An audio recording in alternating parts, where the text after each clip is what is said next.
Welcome to this edition of the MDM podcast. I'm Spencer Gale, Program Director at MDM. Today I'm excited to dive into a topic that affects us all, mental health in the workplace. In the last few years, leadership teams across wholesale distribution sectors have had to address unprecedented shifts and challenges to traditional business models. MDM's research continues to indicate talent and staffing is distributors' biggest obstacle at the moment. Joining me today are two champions in their respective fields to talk about how distributors can curate a culture that matters, how we can talk about mental health in the workplace, and why it is critical to do so.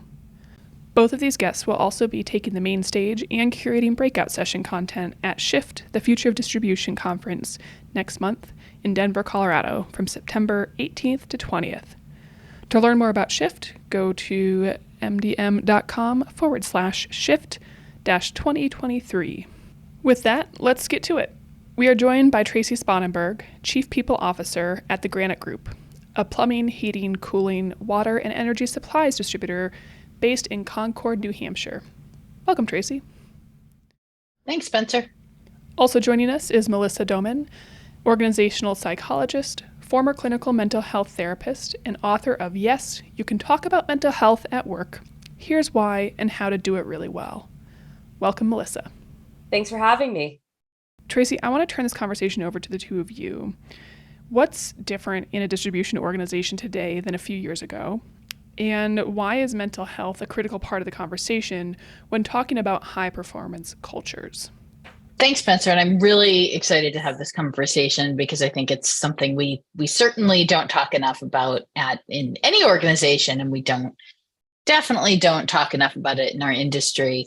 And, I think many industries have undergone rapid change in the past few years. And as we've seen through COVID, our industry has gone through so much, from figuring out what to do when people ask about remote work to, the ups and downs of the business and the supply chain, to the rapid acceleration of the technology pace coming at us, to AI coming into our space. I've been in our space for a while, but coming in more rapidly into our space, to all the people challenges that we've had. We've seen a lot. And one of the biggest parts of the people space is, I think really opening up that discussion on mental health, because not talking about it can have a severe negative impact on our high performance cultures, but talking about it can open the door to potentially transformative performance. It can unlock some creativity. It can really create an environment where people feel psychologically safe, and it can really go a long way toward inclusivity. And while I love talking about it, and I'm happy to share some of my story, and I will as we go through, I really want to bring Mel in at this point, and we'll do a little bit of a fireside chat discussion, because I'm going to just fire off questions at her, learn from her expertise, and have her share some things that this incredible industry can really learn from, and some really practical tips that we can jump into now. All right. First of all, I love any conversation with you, and anything that's actionable and practical. Those are some of my favorite words. So let's go right in. All right. So why is mental health a critical part of the conversation when we're talking about high performance cultures? I don't see how it couldn't be part of it. And so I think that something that's really critical to understand is that a lot of businesses tend to look at talking about mental health in the workplace, and please forgive if this is very un-PC, that it's just fluffy feeling kumbaya at work. And it is so far from that in terms of what it actually is, and what the function and purpose is of talking about mental health in the workplace. I'm very brass tacks about the whole thing. The way I tend to look at it is that the brain is an organ that you need to use at work to help you do your job. So when mental health is being impacted, whether it's outside of work, whether it's inside of work, it can, not always, it can impact your performance. So I see it as a critical business conversation, not just a well-being conversation, which is how it's often positioned in businesses, and why a lot of people see it as something as an optional checkbox or a nice to have, as opposed to something that is critical to not only employee health and well-being, but also performance and functioning at work, how they collaborate with each other and how they do their job. So to me, it's kind of a, well, duh, we should include that. But I tend to look at it in a more concrete and business application perspective, as opposed to just a wellness perspective. Which I think is really going to resonate with this group, right? Oh, I hope so. So yeah, so it really is. It's a business conversation. It's 100%. an important conversation to have for lots of reasons, but it's a business conversation. Yeah. So I want to talk a little bit, and I have my own thoughts on what has worked for me and what's worked for our workplace. But I want to talk a little bit about some effective strategies to overcome that stigma with mental health challenges. So if we look at it both from the employee and the employer perspective, it's if you're struggling with your mental health, it's incredibly difficult to bring that conversation to your boss, or if you even just want to talk about that or bring that conversation forward in some way, that's really, really hard. And it's also really difficult for employers to know what to do. In industries like ours, which I don't want to stereotype, but, largely male, historically, we don't tend to share a lot about feelings in the workplace, and that is changing for the better. And I love that. But what are some strategies to help both our employees and to help employers overcome that stigma, both talking about mental health and about bringing those issues to the workplace? So I think it's all in the narrative that exists. So whenever businesses hire me to come in and talk about mental health at work or do trainings or anything like that, in my opinion, half of the uphill battle is by positioning it correctly in the business and talking about the intended outcomes in the right way. So you can have these great events that you're putting on, but then if you position it the wrong way to the business, there's not going to be any buy-in. And so whenever I do that work with those clients, I insist that I'm involved in the communication aspect, or I'm explaining, if you're trying to accomplish this, this is how you have to explain it. And so from the organization's point of view, starting with why, and starting with what is the change that you're trying to facilitate by having these conversations. So oftentimes businesses will say, it's important to talk about mental health. Here are the statistics. Thank you for coming to my TED Talk. And that's why it doesn't take off, because that's not motivating anybody to take action with that information. It's not showing the benefits of having that conversation beyond everybody needs someone to talk to sometimes. In a business context, especially in the type of industry that you've highlighted, I hear crickets. I don't see that going very well. And so I think that the conversation needs to occur in the context in which it exists. So for example, how it's going to occur in the wholesale distribution industry is not going to be the same as technology or consumer goods or the makeup industry. So you need to do it with the language that those people are going to relate to and things that will actually motivate them to do so. So let's say for this industry, for example, any organization worth their salt should be highlighting it that, yes, you can give the statistics about workplace stress, general mental health struggles, people who struggle with mental illness or mental health conditions. Yes, those are all different things. But also how not addressing those conversations, what the impact is, the tangible impact on an individual level, on a team level, on an organizational level.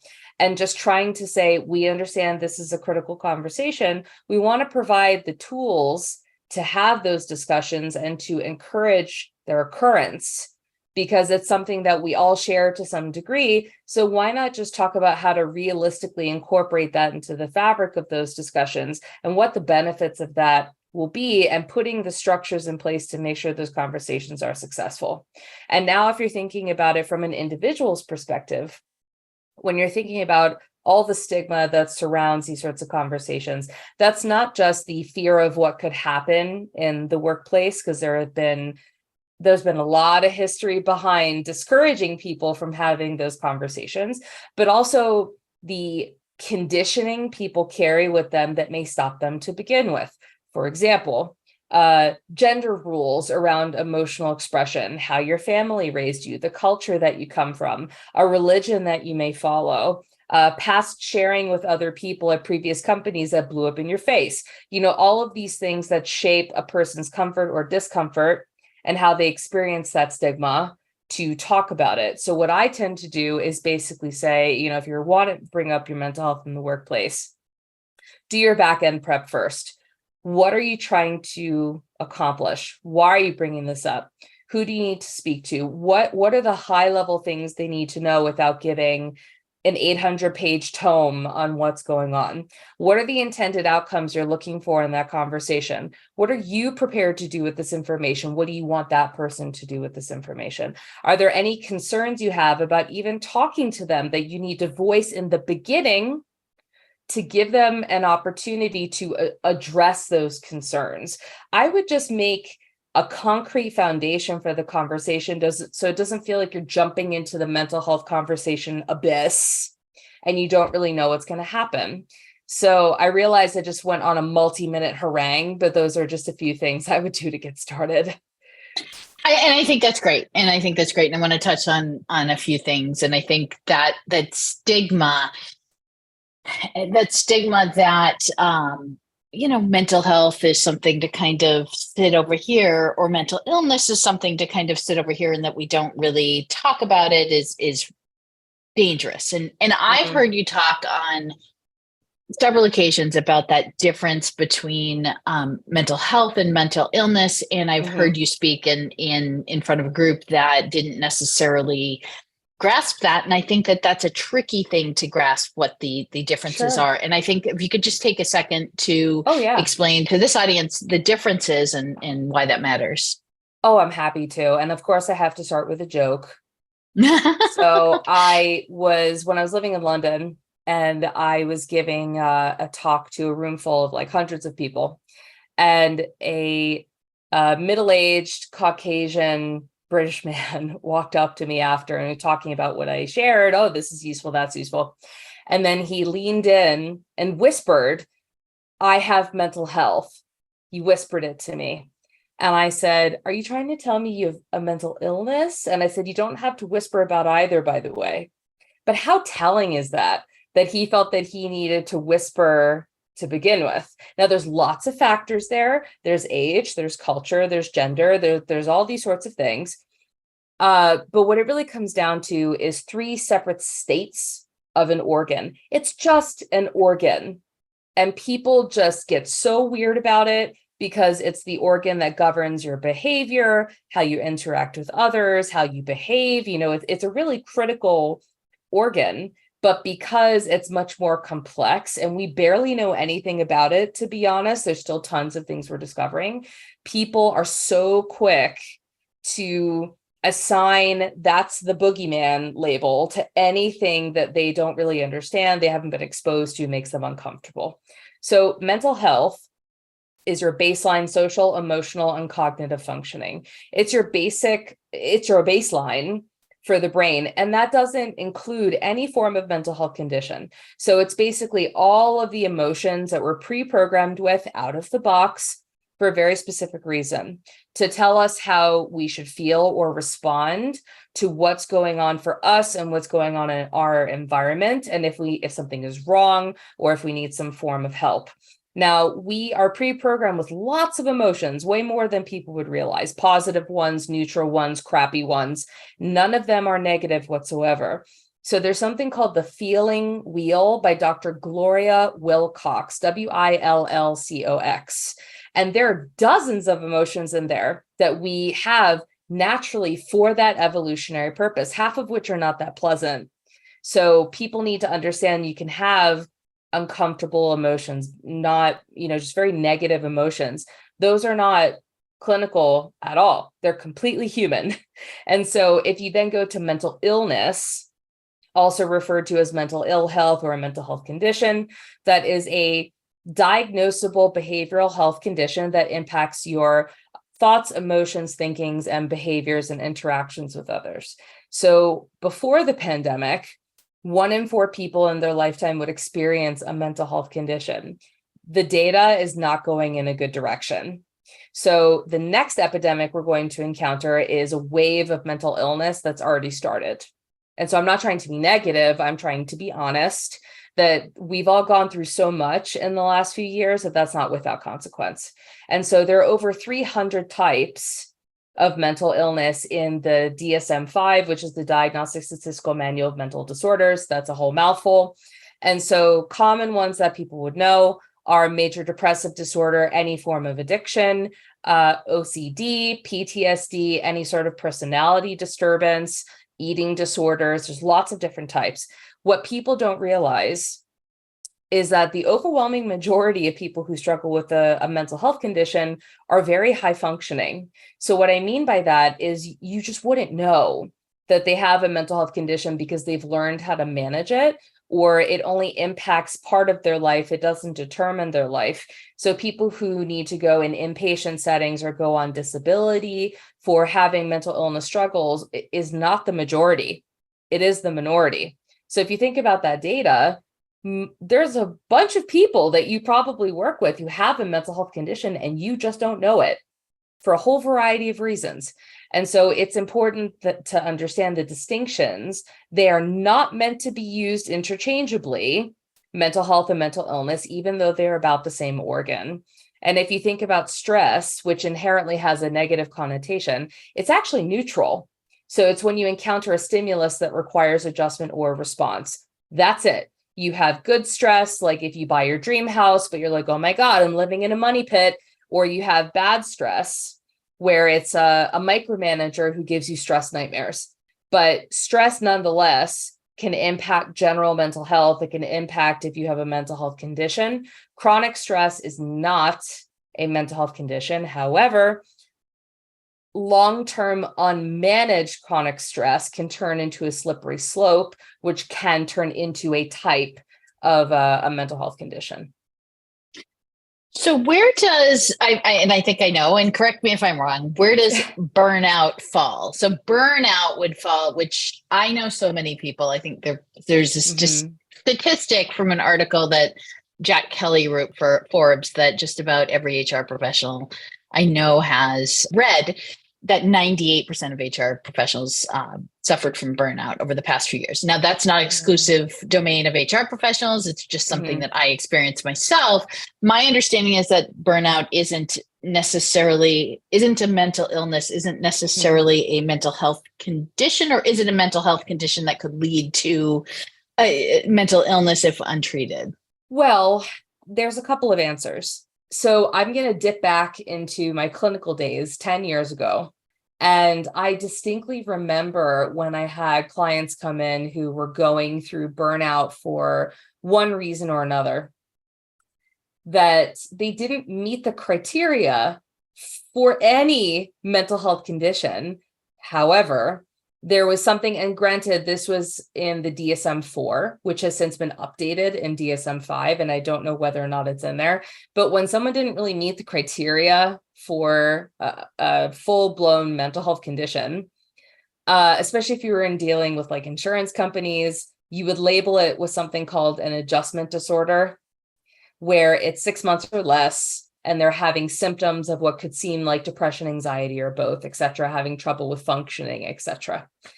But was that warranted or not? That's the question. So when it comes to burnout, I don't feel it is a mental health condition.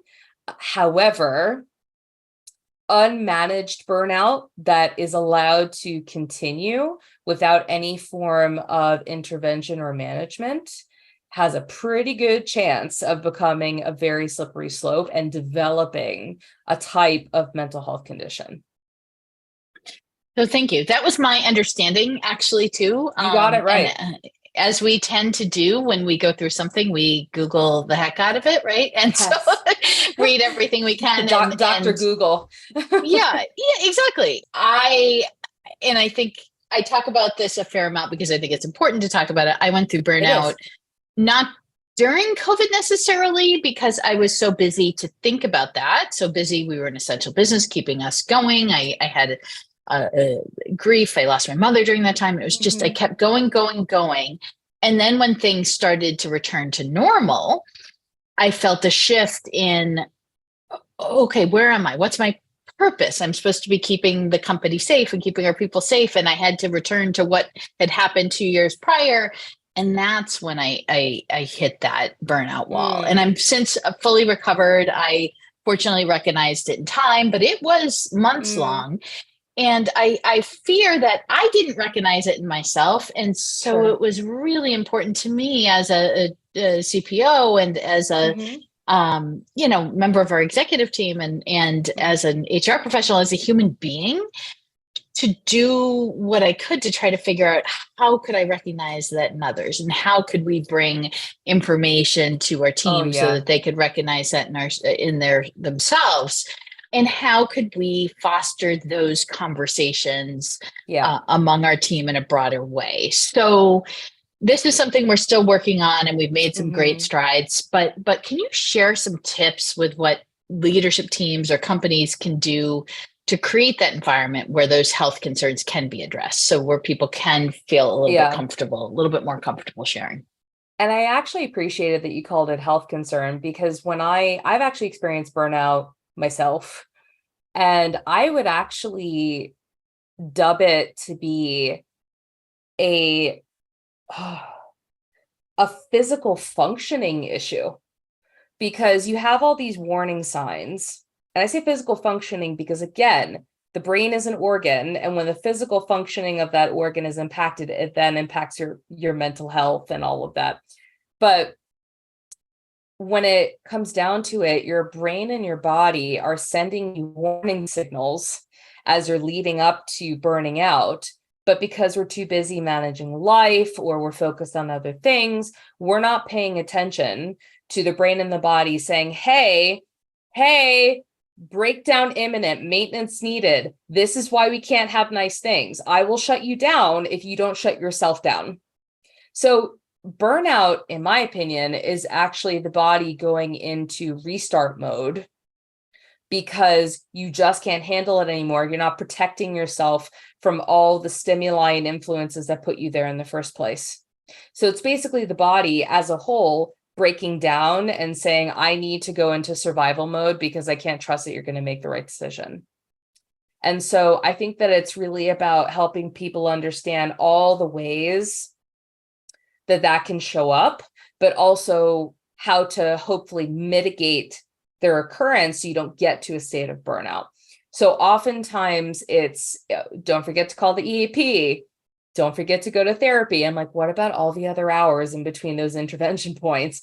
And so burnout can turn up, emotionally, with your executive functioning. So basically, your personality, how you use logic and reason, how you do your job.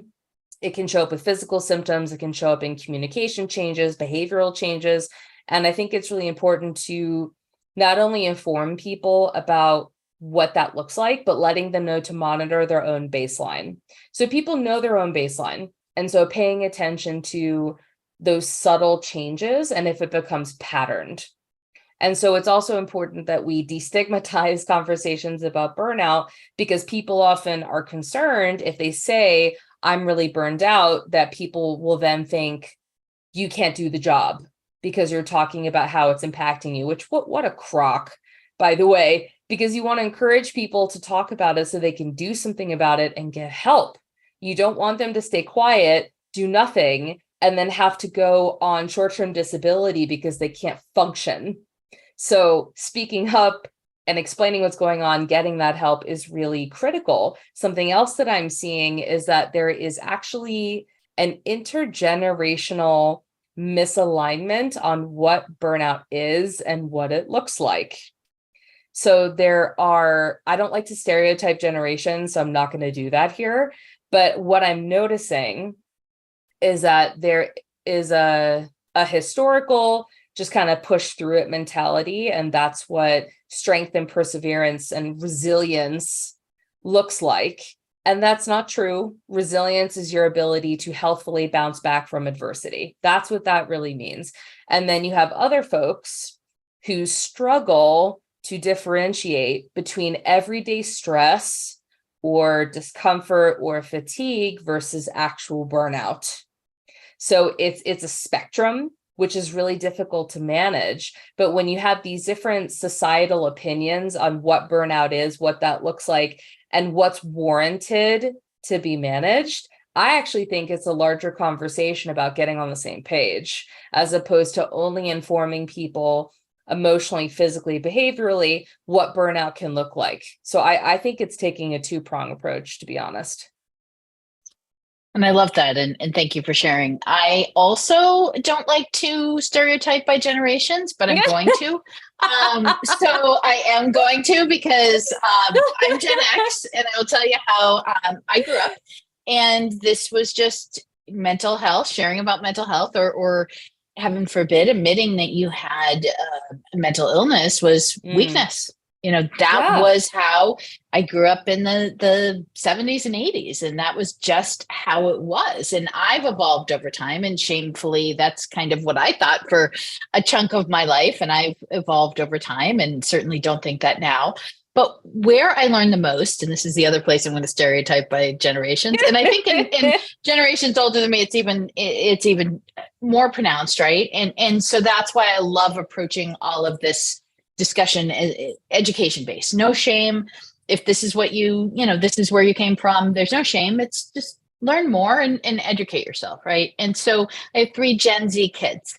Gen Z, what I found, at least I've seen through my kids, through their friends, through the folks in our workplace, often openly talk about their mental health, and they talk about all kinds of things. They're bringing all kinds of things like pay transparency and the desire to move up within a company and share and learn. And they're bringing all kinds of great things. And this is one great thing that I think is really going to change the workplace eventually. So trying not to stereotype, but I'm doing a little bit of it there, because I do think that you're 100% right, right? We're seeing that. So one of the things, we've done, I want to talk a little bit about what happens when we intentionally include, or what happens when we intentionally exclude mental health discussions in the workplace as leaders in the company. I want to talk a little bit about what we've done, or what we're trying to do, because we're still very much evolving. We have 60 different locations, and so we have 60 different managers who are really functioning as their own kind of CEO. So we have a broader company culture, and then we have these individual cultures. So if somebody has an issue, they're not necessarily coming to HR, they're going to their manager. And I know a lot of the work that you do is with leadership teams, with managers within organizations. But what we've seen is, if we're not equipping our managers with the skills and the tools to handle those conversations, and somebody does go to one of our managers with a concern, and then the manager doesn't know what to do, that can have such a negative impact on not just that particular location, but the organization as a whole. So, you can kind of see what happens when you don't, and you can definitely see what happens when you do. But in your experience, can you share either, some examples that you've seen where a real positive change, without naming anybody, but a positive change has happened by addressing mental health at work, or a negative change has happened by not? Yeah, that's a really good question. So I have seen a whole smorgasbord of those sorts of responses. And there was actually an organization that I worked with that, based on location and based on their industry, when they contacted me, I was like, oh no, let's see how this goes. And I don't want to say what those identifiers are, because I don't want to identify the client, but they went all in, and they did 18 months worth of programming with me, all different aspects of mental health at work, organizationally, from the leadership perspective, individuals, all sorts of topics. And their HR department kept feeding back to me the feedback from people. that there was just such a deep sense of relief and appreciation that it's something that could be talked about, not as a checkbox, but just so people could get what they needed. And I was deeply appreciative of that. And it was very much a tone of, we're doing this with option, not obligation, because you don't want people to feel obligated. But I think it was because how they positioned it, what the structures they put in place to ensure those conversations were successful. And that was the general response, is there's just relief, appreciation. And there were other organizations where, let's say they did a one-off with me and would claim that they would do more, they would create change, and nothing would happen. Then what you have is resentment, because it was very clearly done as a checkbox exercise or a CYA exercise. And then you have people saying, you don't actually care about this. And I feel even more unsafe now to say what's going on, and I need to reevaluate if this is the right place for me. So if you're going to do it, you got to do it right, because if you do it just to say that you did, or because the market is dictating that you should, it can come across as disingenuous and make people feel more concerned that you just did it the one time, but there's no actual change occurring. And so it would create all of the outcomes that you don't want: attrition, resentment, lack of psychological safety, all these sorts of things. So again, I think it's how you do it, the amount of investment you're putting into it experientially and financially, so that can be done to actually create change, because people can sniff out pretty easily why something is being done, very, very easily. And I've had lots of different companies contact me for all of the above reasons. And I always warn them, if you try and use me as a checkbox, you will have wasted your money and it will backfire. I'm not shy about that. Last question I have, and then I want to chat a little bit about what's next. Real quick, a couple sentences on some changes that a distributor, somebody in our space, can put in place to make sure that they're keeping mental health as a priority, or the discussions of mental health as a priority for their organization long term. Mm-hmm. Well, I think that, and this one's really tough, because employees can be inherently skeptical of anonymous surveys. Very skeptical. Yeah. Where they never actually believe it's anonymous. They think that the people sending it out will try and map who said what. But I think that there is an opportunity to hear from people what they actually need, not what you think they need. And so it's a bit of chicken or egg. So you have the opportunity to have a town hall or something to kick that off, where you're basically saying, we want to start opening up this conversation in the business. Here's why. This is what we're planning on doing, but we do want to hear from you on what would actually be useful. What do you actually need, etc. Then sending out an anonymous survey saying, what are the pain points? What are the things we can address? What are the educational events we can put in place, or the trainings to address this, etc.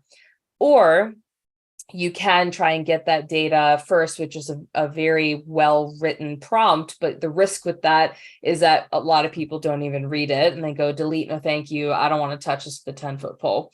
So right. I think that it's good to get very clear on, if you're going to bring this up, why are you doing it? What are you trying to achieve? What are you going to cover? How are you going to be accountable for helping to facilitate these changes throughout the business? And that you want to hear from your workforce about not only what they need to hear, what they want to learn, but also how they're willing to participate. Because there are some places where having fireside interviews is way safer than making people do a workshop.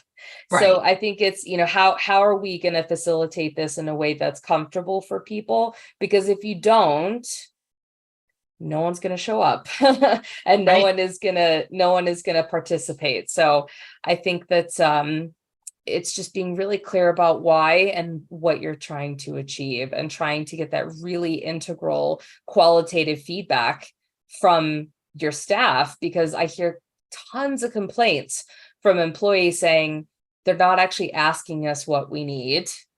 They're just giving us what they think we need. But also, very important caveat, we're not trying to turn companies into a nanny state. You cannot give everybody what they need all the time. You can only set up the culture and give them the tools, but then they'll be responsible for using it. You can't be everything to everybody all the time. So we're trying to design interventions that will help the most people the best way that you can. And so those are a few things I'd recommend, is just starting with the town hall, trying to get that data, and then really putting an educational program in place that continues to live on and evolve throughout the business, instead of just doing something in May for Mental Health Awareness Month or World Mental Health Day in October. Look at it as a way that you can embed the evolution of this conversation, the trainings around these conversation, in concert with your pre-existing L&D curriculums or pre-existing things that HR is doing, so that it lives on like any other form of learning and development, training and development, or critical conversation for your business. I love that. And I love, you touched on many things, but a few things. Our people team's purpose is co-designing or co-creating an incredible individual people experience. And what you talked about getting people involved through a town hall, or even if it's through surveys, if it's more comfortable, that's a hallmark of any incredible people experience, is getting your people involved in designing that experience along with you. And really, you can't do anything without that, or you shouldn't do anything without that. And I think that that's a really important and often missed point, is get your people involved, keep them involved through the process, because the last thing you want to do is design something that nobody's going to use or come to, or they won't find useful. They're scared to use it, right? Yeah. And, you also touched on something that I talk about with my team a lot, designing the tools. And the very old school HR department was solely focused on paying people and compliance and, saying no a lot, right? And you've heard me talk about my transformation, which is a lot different now. And the more modern departments are not that way. But I think something that we still fall into as, if you're a distribution leader and you have an HR team, they're probably the helpers, and helping is great. But one of the things I'm trying to transition my team to is going from helping people to helping people help themselves. And one of the things we can do with tools like your book, which is fabulous, and tools like learning and development. That's how we met. We met through your book. Yeah. So tools like learning and people just showing up to the conference and attending your sessions. Those are the tools that we can provide to people to help them help themselves. And I think that is so important and so often missed. Oh, totally. And I have lost count the number of times that I've said to people that I don't care what your role is in the business, your level of seniority, if someone's an individual contributor, every single person in a business is a chronologically aged adult. And so even though there is more of a focus on how an organization or how leaders approach this topic, set up the environment, give the tools for the conversation, all the individuals are responsible for using it. And so it's important to remember that it's not just organizational responsibility, leader responsibility, it's also individual responsibility. Because I don't mean to sound dispassionate. At the end of the day, a business is not a family, it's a team. And leaders are not parents. HR are not parents, even though people treat it that way sometimes. So I am not at all surprised that's how you approach it, because I'm in the business of helping people learn how to help themselves, regardless of where they sit in a company. And there is individual responsibility that comes into that. And so I think it's important to set expectations about what the purpose of these initiatives are and what they are not. because there will always be, regardless of position, people who come to the table trying to get other needs met through those initiatives that are either not appropriate or not possible.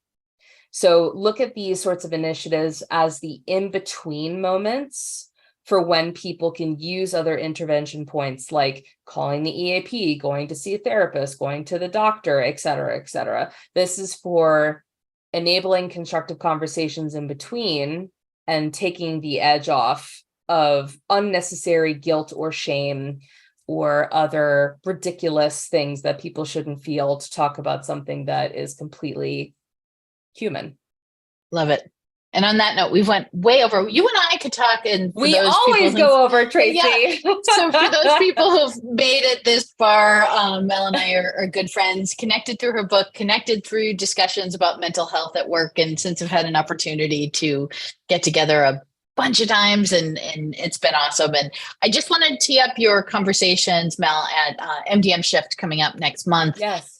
You've got a fireside chat on why mental health at work is a critical business conversation.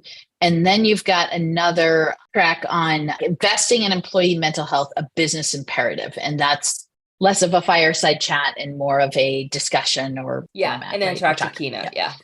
And the first one is basically a very candid conversation between myself and a couple of industry professionals who know the industry better than I do.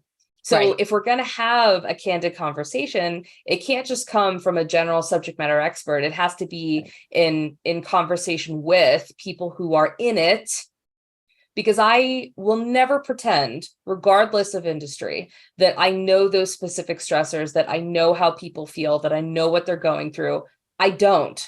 What I know is people, and what I know are tools to give people to help themselves. And so that first is going to be a candid conversation, kind of marrying those two things together. And then the latter will be an interactive keynote where I'm not just, yakking at people for 90 minutes, but giving information and asking for, reactions, measurements to what they think, et cetera, and giving them some actionable things that they can start using immediately following that. I want people to have things they can start using immediately after that day. Good. Well, that's it. So thank you, everybody, for listening.